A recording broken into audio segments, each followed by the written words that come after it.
El siguiente programa es familiar, para todas las edades.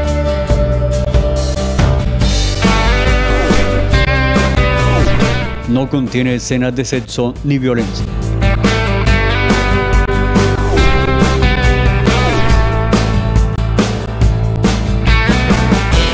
Tele Zapatoca, proyectando la imagen actual.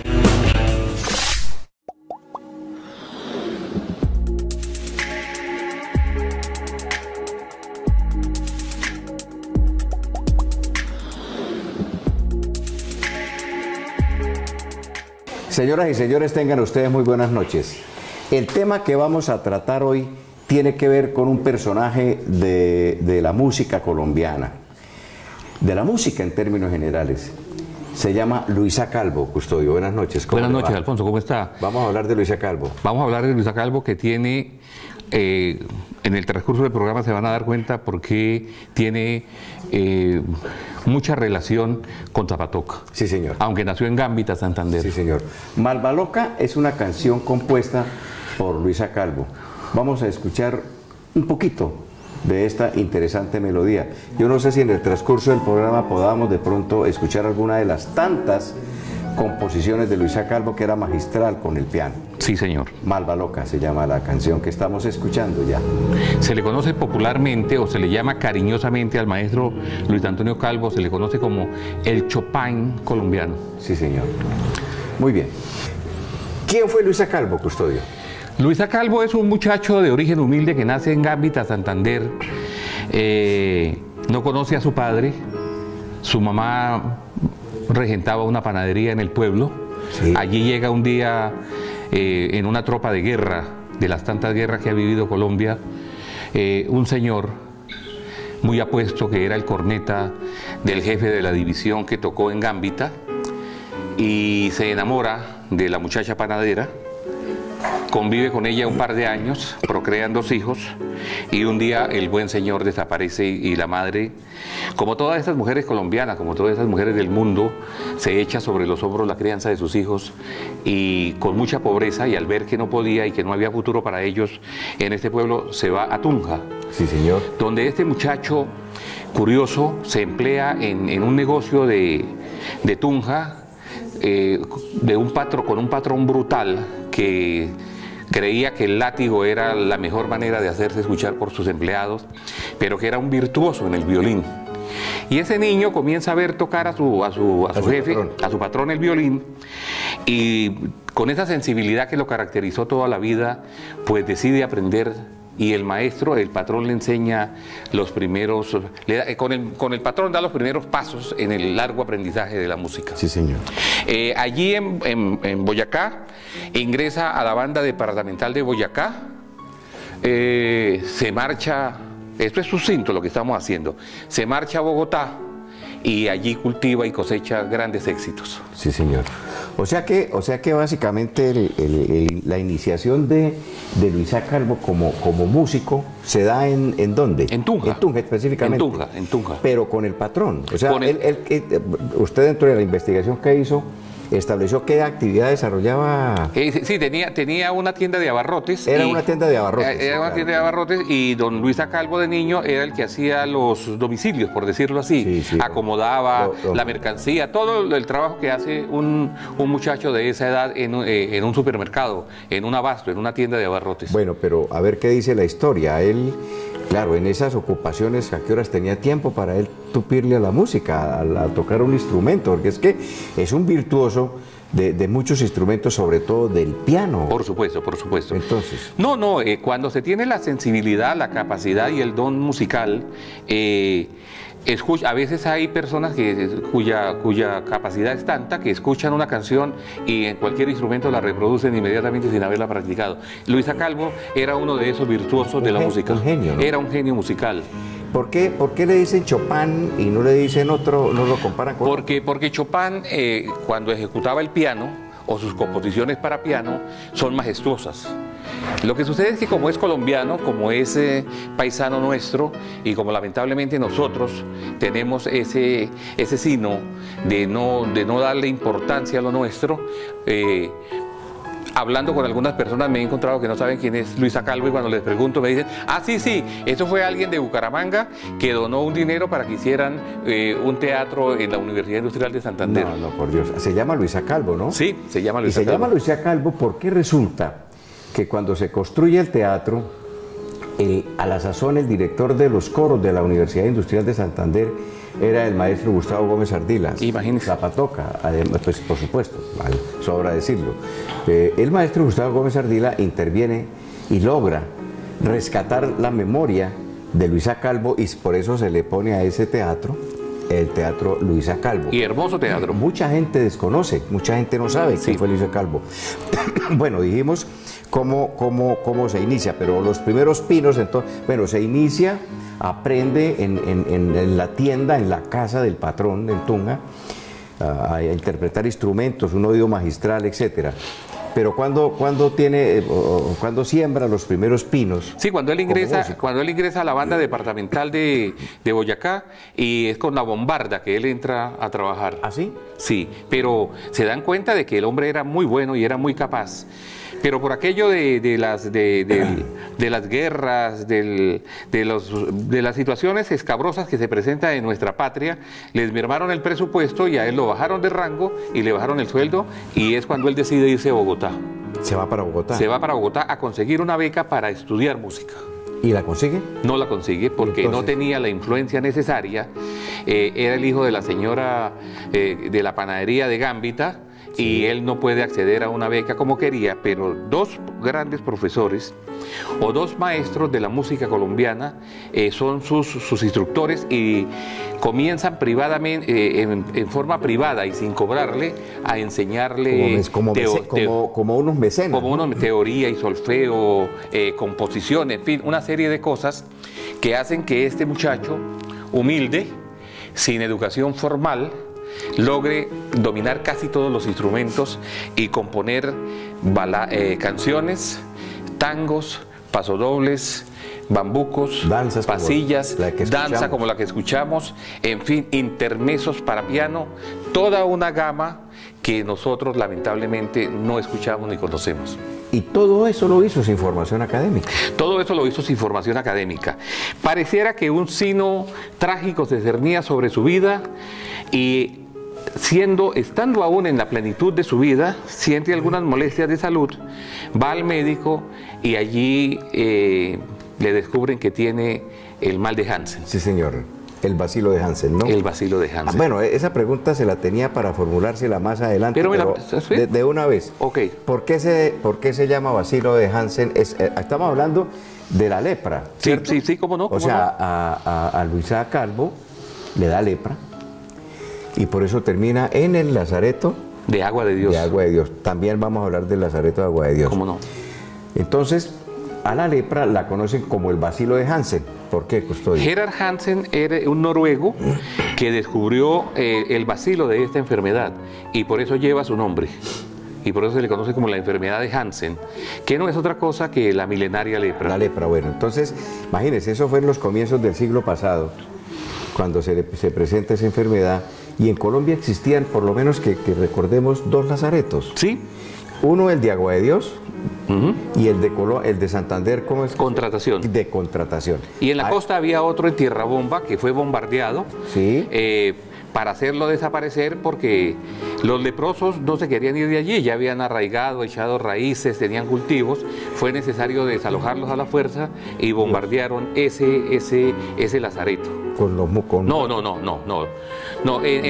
¿Desocuparon? Los desocuparon. En uno de mis cuentos que hay un leproso bogotano muy rico que sufre la enfermedad, un hombre mala gente, huérfano, dueño de una inmensa fortuna. Él sí se esconde en unos platanales, y la muerte vino a terminar su azarosa vida en forma de un racimo de bombas. Por Dios. Bueno, muy bien. Entonces, Agua de Dios. Él va a Agua de Dios. De Bogotá, entonces se va para Agua de Dios. Sí, es que está en Cundinamarca. Agua de Dios está en Cundinamarca. Cuando a él le descubren el bacilo de la enfermedad de la lepra, allá por 1916, la ley era muy estricta. Ningún enfermo de Hansen, si era detectado por las autoridades sanitarias, podía quedarse en su casa. Sí. Y era necesario recluirlo en alguno de los lazaretos de que estamos hablando.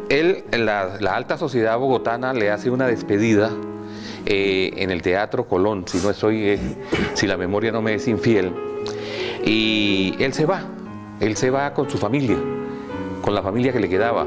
El gobierno colombiano le regaló una casa. Allá en Agua de Dios. En Agua de Dios. Y la sociedad bogotana hizo una colecta pública y le regaló un Stradivarius. No es Stradivarius, es algo un piano de cola hermosísimo.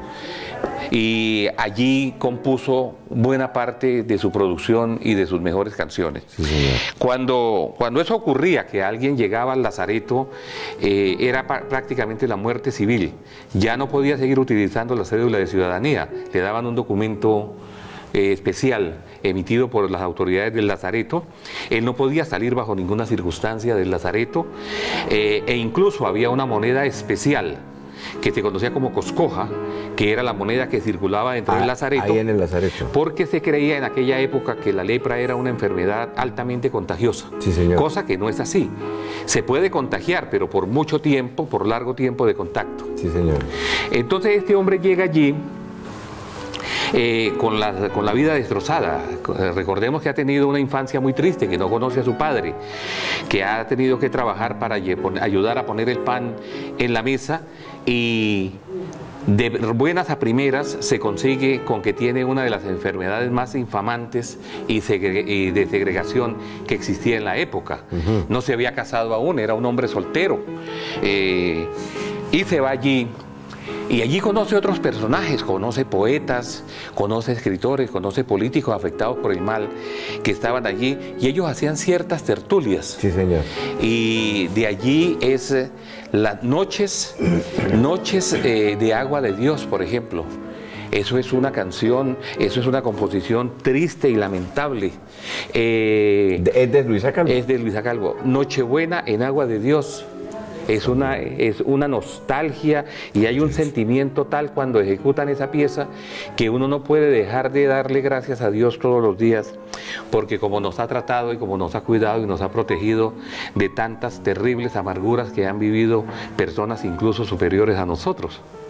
De hecho, a Agua de Dios y a los lazaretos, pero sobre todo a Agua de Dios, la llegaron a llamar la ciudad del dolor, ¿no? Se llama, porque es que hay una composición que se llama La ciudad del dolor, que creo que es un poema que Luisa Calvo musicaliza. Y es que es muy curioso, yo conozco Contratación, yo no conozco Agua de Dios, pero me dicen que a la entrada hay un puente, que era donde se despedían los pacientes que iban a ingresar al lazareto de sus familiares, y eufemísticamente ese puente se conoce como el puente de los suspiros. Sí. Porque allí ya se despedían y los podían visitar, por supuesto, pero el llanto final. Pero ese hombre no podía volver a salir de allí. Incluso había quienes se curaban, y por algunas deformaciones que causa esta terrible enfermedad, preferían no volver a salir nunca más, y allí se quedaban. Sí, por siempre, ¿no? Para siempre. ¿La vida transcurrió entonces en qué términos? La vida transcurrió para él en esa melancolía propia, que yo creo que si esa terrible enfermedad no toca a la puerta de la vida del maestro Luisa Calvo, nos hubiésemos perdido de muchas composiciones de él que reflejan dolor, sentimiento, tristeza. Es como un grito mudo de protesta ante los azares de la vida.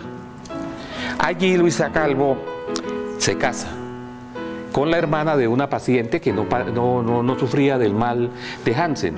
Luisa Calvo no tuvo la enfermedad degenerativa de perder miembros, ¿no? Y fue un tipo de lepra tuberculoide, creo que se llama, y que lo termina matando de urimia como a los 60 años. Sí, joven. Él se casa con esta mujer a los 58 años, 2 años después fallece lamentablemente. Sí, señor. Con las cuestiones de esa época de que las propiedades de un leproso eran un foco de contaminación, las autoridades del lazareto queman. Uy, por Dios. Primero queman la historia clínica de Luisa Calvo, que nos hubiese dado luces sobre el origen, etiología y evolución de la enfermedad. Y segundo, queman piezas que desaparecen desaparecieron para siempre, que él las tenía allí con sus pertenencias. No, por Dios santísimo, por Dios santísimo.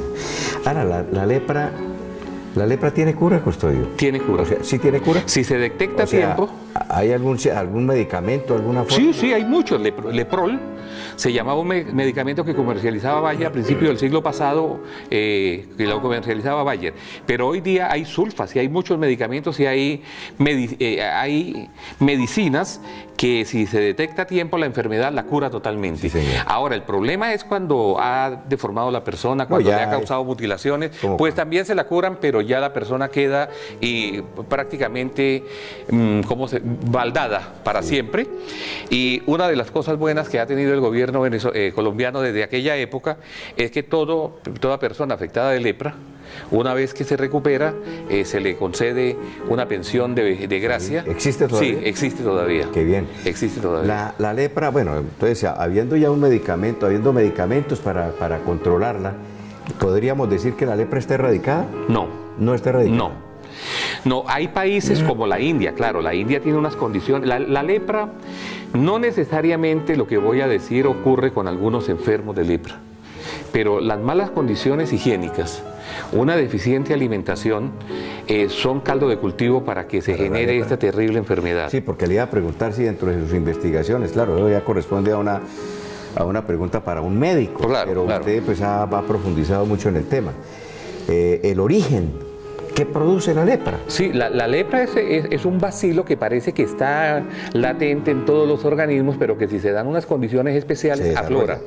En la India, por ejemplo, que tiene unas condiciones terribilísimas, que la gente se mete al Ganges y bebe de esa agua y se baña con esa agua y tiene el porcentaje de Bacilo coli más alto del mundo por centímetro cuadrado, que viven en unas condiciones de higiene muy paupérrimas. Entonces en la India hay mucha lepra.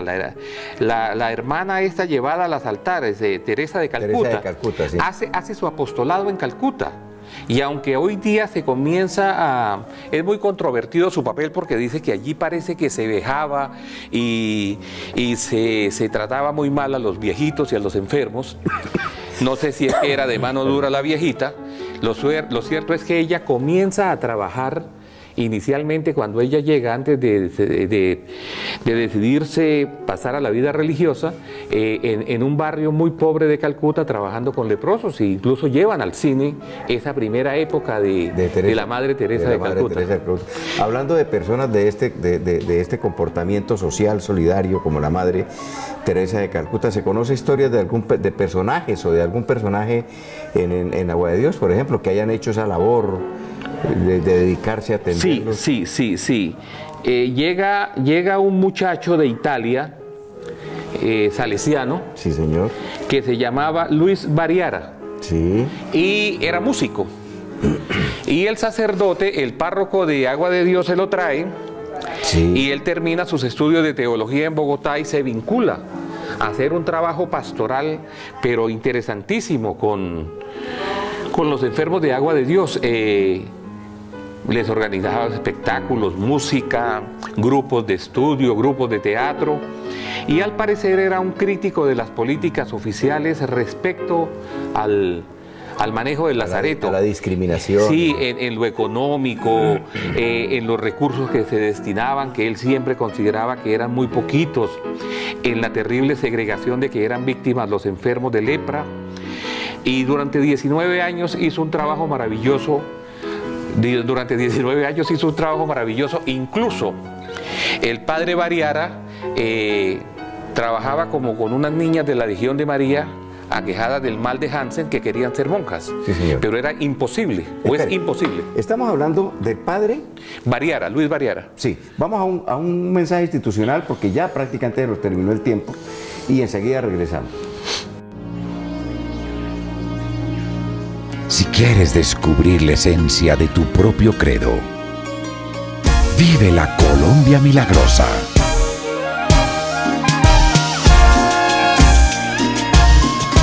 Vislumbra una sociedad alrededor de sus creencias.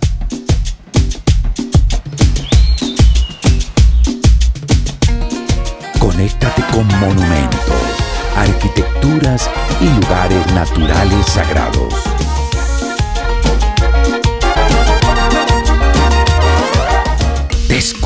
cómo el valor espiritual colombiano es testimonio de la sensibilidad y costumbres de un país.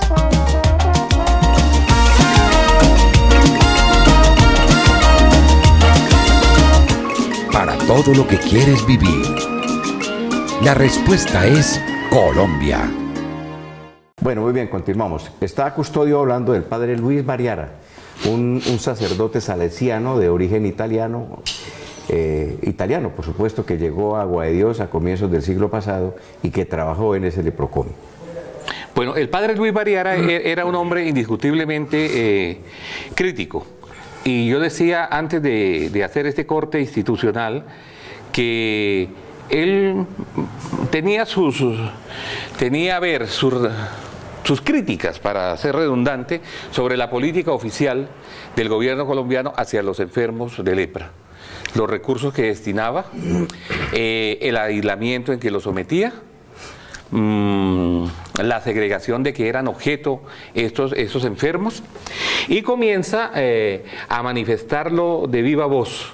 Y la cosa parece que no gustó mucho en la curia, sí, porque algunos obispos creen que el papel del sacerdote es salvar el alma del feligrés, sin importar si come o no come, o dónde duerme o dónde no duerme, si está enfermo o no, porque el paso de la vida es pasajero y lo que hay que salvar es su alma inmortal.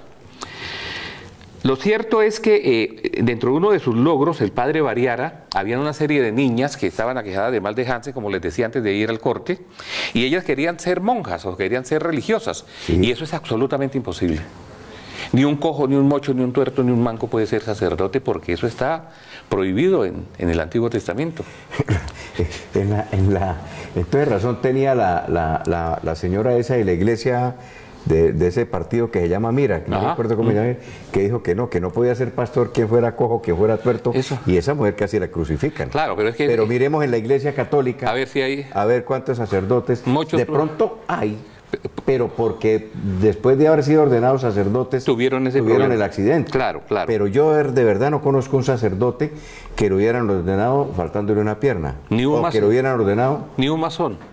¿Tampoco? ¿Usted conoce algún masón mocho, cojo, tuerto, no, manco? Sí, yo conozco. Pero después de que fueron iniciados masones. Yeah.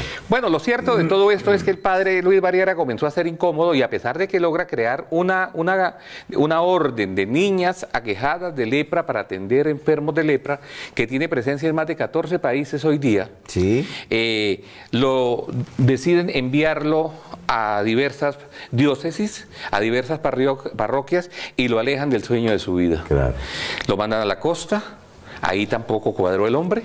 Lo mandan a Táriba, en el estado Táchira, en Venezuela. Allí se enferma de nostalgia y de angustia. Pide que lo traigan a Cúcuta, donde había una familia italiana que él conocía. Y el padre Luis Bariara, a los 48 años, muere. Lástima. Muere muy triste, abandonado, decepcionado de sus superiores. Pasarían muchísimos años y en 1999, en el año 2002, sí, señor, Juan Pablo II, yo creo que eso no lo sabemos muchos colombianos, porque son temas que no tienen mucha importancia para algunos. En el 2002, el Santo Padre, el Papa Juan Pablo II, lo beatifica y lo eleva a los altares. Esto es que el padre Luis Bariara es un santo de la Iglesia Católica. Buscaron los restos, exhumaron los restos que estaban en Cúcuta, sí, y hoy día está enterrado en Agua de Dios. Lo llevaron a Agua de Dios. Y allá descansa para siempre ese hombre, sí, que dio su vida, igual que el padre Damián, en la isla de Molaqui, para preservar, ayudar, proteger y tratar de darle un poco de aliento a los enfermos de esta terrible enfermedad. Sí, señor. Estamos hablando de Luisa Calvo, pero como él fue leproso, entonces tocamos temas que tuvieron mucho que ver con la vida de Luisa Calvo en sí, ese momento. ¿Los leprosos tienen algún santo, Custodio? Sí, San Lázaro es el santo patrón de ellos. Claro. San Lázaro es el santo patrón de ellos. Por supuesto, sí. San Lázaro es un personaje. Es un personaje, era un hombre multimillonario, de acuerdo a la leyenda, y fue atacado porque no, parece que no se portaba muy bien. Ah, sí. y termina víctima de esa terrible de llagas y esas cosas, sí, y lo acompaña un perro. También San Lázaro es el santo patrón de los, si se puede decir, es el protector de los perros. San Lázaro. San Lázaro, sí. Perfecto, señor. Muy bien. Muy bien. Hablemos de otra vez de Luisa Calvo. ¿Cómo no? Usted nos contó al comienzo que Luisa Calvo es hijo de un corneta del ejército colombiano que llegó a Gambita, conoció a la mamá y ese señor nunca le dio el apellido porque el Calvo era el nombre de la mamá. Claro. ¿Quién fue el papá de Luisa Calvo? Sí, en aquella época de guerras y de conjuras y de ejércitos que se levantaban, caciques que se levantaban en armas contra el orden establecido, había un general Leonidas Torres que organizó una bola, como dicen los mexicanos, o un alzamiento, y en procura de tomar el poder y de llegar a Bogotá, llegaron a Gambita. Y con él iba un muchacho de Zapatoca llamado Félix Serrano. Sí, señor. Que era el corneta, era el que tocaba adelante, retirada, a la carga, en fin, porque tienen una serie de notas que indican cada actividad.